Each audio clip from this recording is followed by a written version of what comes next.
ಕರ್ನಾಟಕ ರಾಜ್ಯ ಮಾಲಿನ್ಯ ನಿಯಂತ್ರಣ ಮಂಡಳಿಗೆ ಸಂಬಂಧಿಸಿದಂತೆ ಈ ಕೆಳಗಿನ ಯಾವ ಹೇಳಿಕೆಗಳು ಸರಿಯಾಗಿವೆ ಅಂತ ಪ್ರಶ್ನೆ ಕೇಳ್ತಾ ಇದ್ದಾರೆ.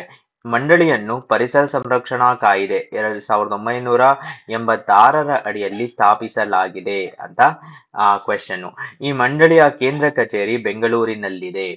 So state pollution control board ಅಂತ ಇರೋದ್ರಿಂದ ಇದನ್ನ ನಾವು ವಾಟರ್ ಪೊಲ್ಯೂಷನ್ ಕಂಟ್ರೋಲ್ ಆಕ್ಟ್ 1994ರಲ್ಲಿ ಏನು ಈ ಆಕ್ಟ್ ಇದೆ ಇದರ ಕೆಳಗೆ ಇರುವಂತದ್ದು.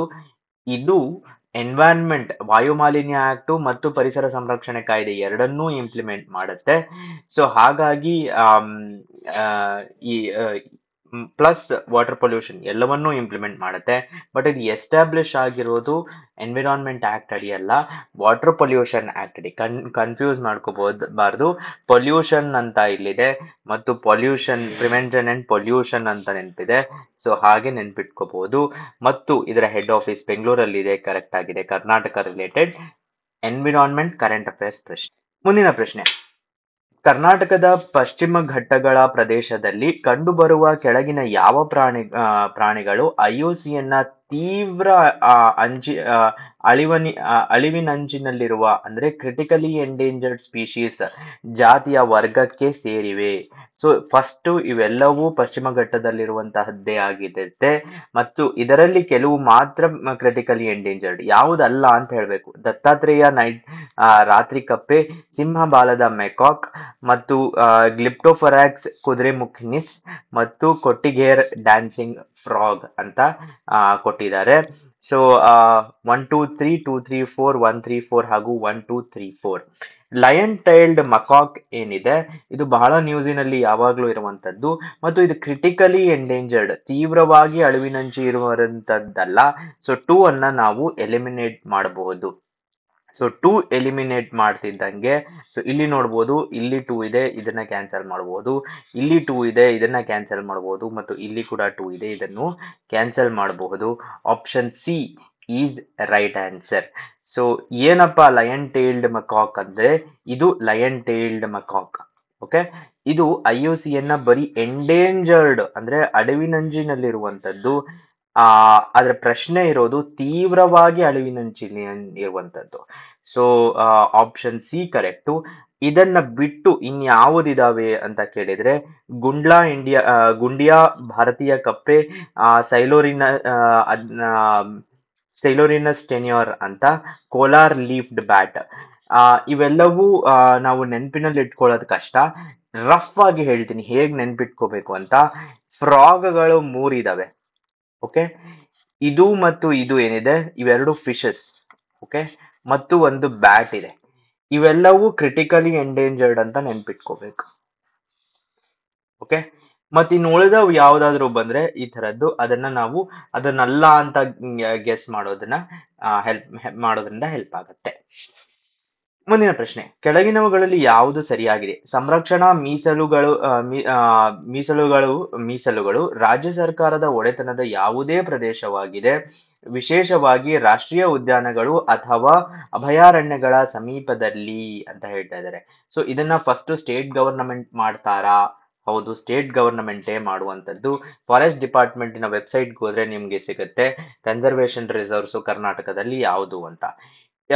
ಸ್ಥಳೀಯ ಸಮುದಾಯಗಳೊಂದಿಗೆ ಸಮಾಲೋಚಿಸಿದ ನಂತರ ಸರ್ಕಾರವು ಅವುಗಳನ್ನು ಸೂಚಿಸುತ್ತವೆ.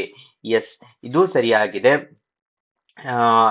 ಈ ಲೋಕಲ್ ಕಮ್ಯುನಿಟೀಸ್ ಏನು ನ್ಯಾಷನಲ್ ಪಾರ್ಕ್ಸ್ ಮತ್ತು ವೈಲ್ಡ್ ಲೈಫ್ ಸ್ಯಾಂಕ್ಚುರೀಸ್ ಸುತ್ತಮುತ್ತ ಲೋಕಲ್ ಕಮ್ಯುನಿಟೀಸ್ ರೆಸ್ಟ್ ಮಾಡಿರ್ತಾರೆ, ಅವುಗಳು ಏನಿದಾವೆ ಅವರ ಜೊತೆ ಸಮಾಲೋಚನೆ ಮಾಡಿ ಇವನ್ನ ಕನ್ಸರ್ವೇಷನ್ ರಿಸರ್ವ್ಸ್ ಆಗಿ ಕನ್ವರ್ಟ್ ಮಾಡ್ತಾರೆ. ಎರಡನೆಯದು ಸರಿಯಾಗಿದೆ. ಇವುಗಳನ್ನು ಪರಿಸರ ಸಂರಕ್ಷಣಾ ಕಾಯ್ದೆ 1986ರ ಅಡಿಯಲ್ಲಿ ಸೂಚಿಸಲಾಗುತ್ತದೆ. ಇದು ತಪ್ಪಾಗಿದೆ.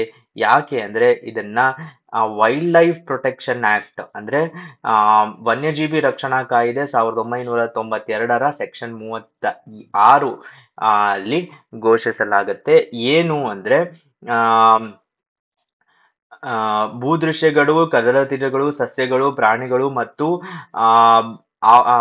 ಆವಾಸ ಸ್ಥಾನಗಳು ದಟ್ ಈಸ್ ಹ್ಯಾಬಿಟ್ಯಾಟ್ ರಕ್ಷಣೆಗಾಗಿ ಸ್ಥಳೀಯ ಸಮುದಾಯಗಳೊಂದಿಗೆ ಸಮಾಲೋಚಿಸಿ ಇದನ್ನು ಮಾಡತಕ್ಕದ್ದು.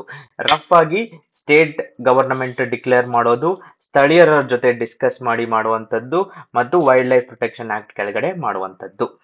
ಮುಂದಿನ ಪ್ರಶ್ನೆ, ಕರ್ನಾಟಕದಲ್ಲಿ ಅಪ್ಪಿಕೋ ಚಳುವಳಿಗೆ ಸಂಬಂಧಿಸಿದಂತೆ ಈ ಕೆಳಗಿನವುಗಳಲ್ಲಿ ಯಾವುದು ಸರಿಯಾಗಿದೆ? ಉತ್ತರ ಕನ್ನಡ ಜಿಲ್ಲೆಯಲ್ಲಿ ಅಪ್ಪಿಕೋ ಚಳುವಳಿ 1983ರಲ್ಲಿ ಪ್ರಾರಂಭವಾಯಿತು. ಪಾಂಡುರಂಗ ಹೆಗಡೆ ಅಪ್ಪಿಕೋ ಚಳುವಳಿಯ ನಾಯಕ. ಸೊ ಇದು ನಾಲೆಡ್ಜ್ ರಿಲೇಟೆಡ್ ಪ್ರಶ್ನೆ. ಓಕೆ, ಸೊ ಫ್ಯಾಕ್ಟ್ಸ್ ಅಂತ ಏನ್ ಹೇಳ್ತೀವಿ, ಇದು ನಾವು ಫ್ಯಾಕ್ಟ್ಸ್ ಎಕ್ಸಾಮ್ ಟೆಸ್ಟ್ ಬರಿತಾ ಫ್ಯಾಕ್ಟ್ಸ್ ಗೊತ್ತಾಗ್ತಾ ಹೋಗುತ್ತೆ. ಹೌದು, ಇದು ಉತ್ತರ ಕರ್ನಾಟಕದಲ್ಲೇ ಆಗಿದ್ದು ಮತ್ತು ಪಾಂಡುರಂಗ ಹೆಗಡೆ ಅವರು ಇದರ ಚಳುವಳಿಯ ನಾಯಕತ್ವ ವಹಿಸಿದಂತವರು. ಬಿ ಆಪ್ಷನ್ ಸಿ ಸರಿಯಾದಂತಹ ಉತ್ತರ.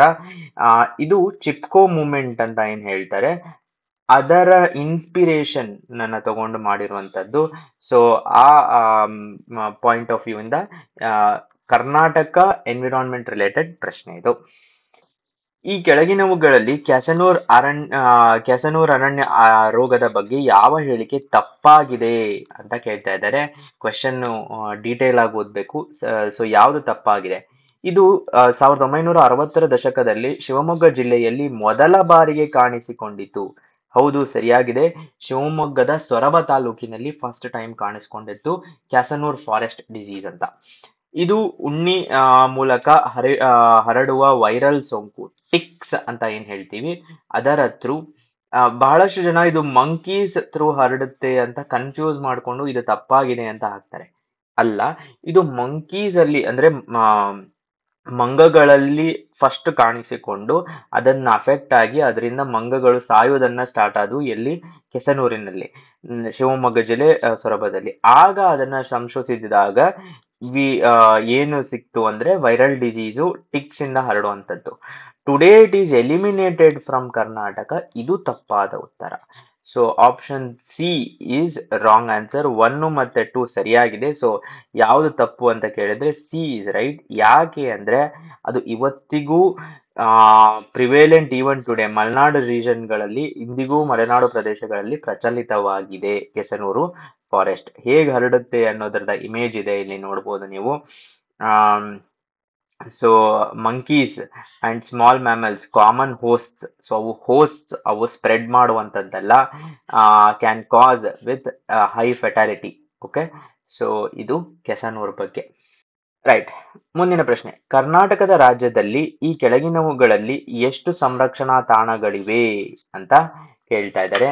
ಕನ್ಸರ್ವೇಷನ್ ಸೈಟ್ಸ್ ಕರ್ನಾಟಕದಲ್ಲಿ. ಇಲ್ಲಿ ನೋಡ್ಬೋದು ನೀವು, ಕನ್ಸರ್ವೇಷನ್ ಸೈಟ್ಸ್ ಒಂದು ಬರ್ಡ್ ಇದೆ, ಒಂದು ಬ್ಲ್ಯಾಕ್ ಬಕ್ ಇದೆ, ಒಂದು ಎಂಟೈರ್ ಎಕೋಸಿಸ್ಟಮ್ ಅನ್ನ ಹೇಳ್ತಾ ಇದ್ದಾರೆ, ಒಂದು ಆಟರ್ ಅಂತ ಹೇಳ್ತಾ ಇದ್ದಾರೆ. ಇವುಗಳಲ್ಲಿ ಯಾವುದು ಸಂರಕ್ಷಣೆ ಮಾಡೋ ಎಷ್ಟು ಇದೆ ಅಂತ ಕೇಳ್ತಾ ಇದ್ದಾರೆ. ಸೊ ಅಂಕಸಮುದ್ರ ಮತ್ತು ಮೈದನಹಳ್ಳಿ ಬ್ಲ್ಯಾಕ್ ಬಕ್ ಕನ್ಸರ್ವೇಷನ್ನು ಮತ್ತು Shyamala riparian ecosystem conservation reserve, Tungabhadra ನೀರುನಾಯಿ ಆಟರ್ ಕನ್ಸರ್ವೇಷನ್ ರಿಸರ್ವ್, ಇವೆಲ್ಲವೂ ವೈಲ್ಡ್ ಲೈಫ್ ಪ್ರೊಟೆಕ್ಷನ್ ಆಕ್ಟ್ ಕೆಳಗಡೆ ಕನ್ಸರ್ವೇಷನ್ ರಿಸರ್ವ್ ಅಂತ ಘೋಷಿಸಿರುವಂತದ್ದು. ಸೊ ಆಲ್ 4 ಆಪ್ಷನ್ ಡಿ ಅನ್ನೋದು ಸರಿಯಾದ ಉತ್ತರ. ಇದಲ್ಲದೆ ಕರ್ನಾಟಕದಲ್ಲಿ ಇವನ್ನು ಬಿಟ್ಟು ಸೊ ನೀವೆಲ್ಲಿ ನೋಡ್ಬೋದು, ಬಾಸೂರ್ ಅಮೃತ್ ಮಹಲ್ ಕವಲ್ ಕನ್ಸರ್ವೇಷನ್ನು ಮತ್ತು ಹಾರ್ನ್ ಬಿಲ್ ಕನ್ಸರ್ವೇಷನ್ನು ಮತ್ತು ಮಾಗಡಿ ಕೆರೆ ಸಂರಕ್ಷಣೆ. ಸೊ ಇವು ಕೂಡ ಸಂರಕ್ಷಣಾ ಕನ್ಸರ್ವೇಷನ್ ಸೈಟ್ಸು ಕರ್ನಾಟಕದಲ್ಲಿ. ಸೊ 10ನೇ ಪ್ರಶ್ನೆ, ಕುದುರೆಮುಖ ಗಣಿಗಾರಿಕೆಯ ಬಗ್ಗೆ ಈ ಕೆಳಗಿನವುಗಳಲ್ಲಿ ಯಾವುದು ಸರಿ ಅಂತ ಕೇಳ್ತಾ ಇದ್ದಾರೆ. ಪಶ್ಚಿಮ ಘಟ್ಟಗಳ ಅವನತಿಯ ಮೇಲೆ ಅದರ ಪ್ರಭಾವದಿಂದಾಗಿ ಗಣಿಗಾರಿಕೆಯನ್ನು ಸಂಪೂರ್ಣವಾಗಿ ನಿಲ್ಲಿಸಲಾಗಿದೆ. ವೆಸ್ಟರ್ನ್ ಘಾಟ್ಸಿನ ಮೇಲೆ ಅದು ಮಾಡುತ್ತಿರುವ ಪ್ರಭಾವದಿಂದಾಗಿ ಅಂತ ಕೇಳ್ತಾ ಇದ್ದಾರೆ. ಹೌದು, ಸುಪ್ರೀಂ ಕೋರ್ಟ್ ಜಡ್ಜ್ಮೆಂಟ್ ಪ್ರಕಾರ ಕಂಪ್ಲೀಟ್ಲಿ ಸ್ಟಾಪ್ ಮಾಡಿಬಿಟ್ಟಿದ್ದಾರೆ. ಗಣಿಗಾರಿಕೆ ಮಾಡಕ್ಕೆ ಬೇರೆ ಜಾಗಗಳಿದಾವೆ, ಆದ್ರೆ ಈ ತರದ ಸಂರಕ್ಷಣಾ ತಾಣಗಳು ಎಲ್ಲ ಕಡೆ ಸಿಗೋದಿಲ್ಲ. ಸೊ ಅದನ್ನ ಪ್ರೊಟೆಕ್ಟ್ ಮಾಡಬೇಕು ಅನ್ನೋ ಒಂದು ದೃಷ್ಟಿಯಿಂದ. ಸೊ 1 ಸರಿಯಾಗಿದೆ. ಗಣಿಗಾರಿಕೆಯ ಪ್ರದೇಶವು ಭದ್ರಾ ನದಿಯ ದಡದಲ್ಲಿದೆ ಅಂತ ಹೇಳ್ತಾ ಇದ್ದಾರೆ. ಹೌದು, ಭದ್ರಾ ನದಿಯ ದಡದಲ್ಲೇ ಇರುವಂತದ್ದು. ಆಪ್ಷನ್ ಸಿ 2 ಸರಿಯಾಗಿದೆ. ಕುದುರೆಮುಖ ಮೈನಿಂಗ್ ಬಗ್ಗೆ ರಿಲೇಟೆಡ್. ಸೊ ಇಲ್ಲಿ ನೋಡ್ಬೋದು ನೀವು ಮೈನಿಂಗ್ ಅನ್ನ ಕಂಪ್ಲೀಟ್ ಆಗಿ ಸ್ಟಾಪ್ ಮಾಡಿದೆ. ಮೈನಿಂಗ್ ಸ್ಟಾಪ್ ಮಾಡಿದಾಗ ಈ ತರದ್ದು ಆ ಏನು ಸ್ಟೆಪ್ಸ್ ಗಳಾಗಿ ನಿಂತು ಬಿಡುತ್ತೆ. ಸರ್ವೋಚ್ಚ ನ್ಯಾಯಾಲಯದ ಆದೇಶದ ಕಾರಣದಿಂದಾಗಿ ಪಶ್ಚಿಮ ಘಟ್ಟಗಳ ಅವನತಿಯ ಮೇಲೆ ಅದರ ಪ್ರಭಾವದಿಂದಾಗಿ ಗಣಿಗಾರಿಕೆಯನ್ನು ಸಂಪೂರ್ಣವಾಗಿ ಸ್ಥಗಿತಗೊಳಿಸಲಾಗಿದೆ. ಅದಲ್ಲದೆ ಈ ಗಣಿಗಾರಿಕೆಯ ವ್ಯರ್ಥವನ್ನು ಲಕ್ಯಾ ಅಣೆಕಟ್ಟಿನಲ್ಲಿ ಸಂಗ್ರಹಿಸಲಾಗಿದೆ. ಅದನ್ನ ಅಲ್ಲಿ ಸ್ಟೋರ್ ಮಾಡಿದ್ದಾರೆ.